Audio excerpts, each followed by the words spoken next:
Once you have an understanding of the color wells under your belt, you can start to use these various controls to modify how your strokes look. The wet, load, mix, and flow controls are all various aspects of the color wells, and we're going to take a look at them now. I'm going to begin by talking about the load control, and to start, I also want to turn these all the way down, just so we begin with basically a blank slate. And the load control controls how much color is in the color well. You cannot take this down below 1%. Unlike the wet control, the load control can only go down to 1%. This ensures that there's always some color in the color well of the brush. So I'm taking it down to its minimum setting, and when I paint with a color, you'll see what happens is the stroke runs out of paint very quickly. That's because there's very little paint in the well. I refer to this as a stroke life. So you can control the life of the stroke based on the setting of the load control. If I turn it up just a bit, we'll see now we get a stroke that's a bit longer, but it will eventually run out of color. So the higher this value, the longer life of the stroke. If we turn it up to 100%, we're going to get essentially what the earlier models of brushes in Photoshop have done, and that is an infinite color well. So at 100%, I can just sit here and paint, and it will always continuously deliver color to the brush.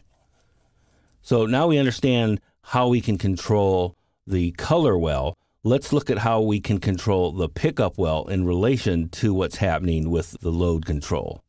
I'm going to switch to a separate image here, and you'll find this image in your exercise folder. It's called Color Bars.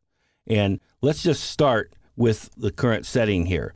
At a wet value of 0, I basically get a opaque stroke.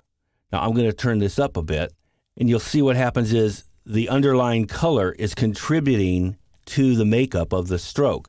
I started on white, so some white was picked up by the brush, mixed with the purple we're using, and as I went over these colors, each of these colors was contributed to the stroke to make up this bit of smeared purple that we're seeing.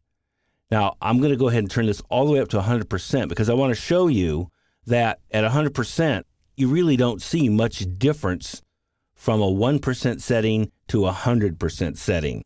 I can see some subtlety and smoothness in the transition of colors at 100% over what I see at 1%, but it's not dramatically different. And I want you to be aware of that. While there's this whole range of 100% here, the way the wet control is currently set up, you don't get a remarkable change based on all of these values that are contained from 1 to 100%. I still tend to adjust it, but it really doesn't seem to have a whole lot of difference. Now let's talk about the mix control. We're playing with both load, which is the color well, as well as the wet slider, which is the pickup well.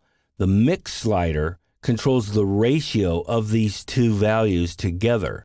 So if I turn mix all the way up to 100%, it's going to set it so that 100% of the pickup well or the wet value becomes the contributing factor to the brush. So there is no color from the color well being mixed in to this value. It's all 100% wet value.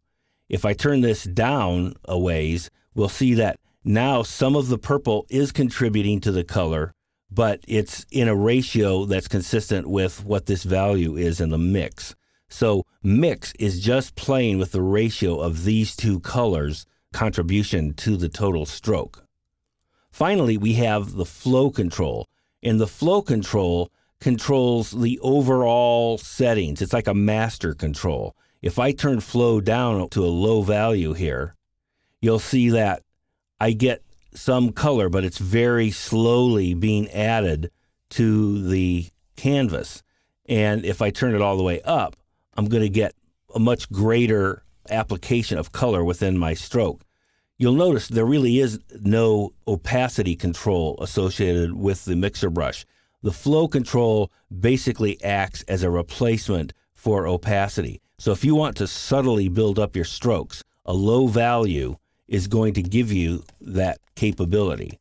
On the other hand, if you want to start building up color quickly, use a high level of flow in order to start to pick up and take all of the other factors of your brush into the stroke to build up color at whatever rate the flow rate is set to.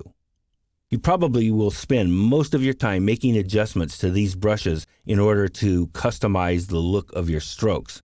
Small changes can make differences, but also be aware that with something like the wet control, large differences really hardly make any change at all in your stroke. So my best advice is to spend time playing around with these controls, and once you get the understanding of these 4 controls, it will go a long ways towards enabling you to create very specific strokes that you want to work with.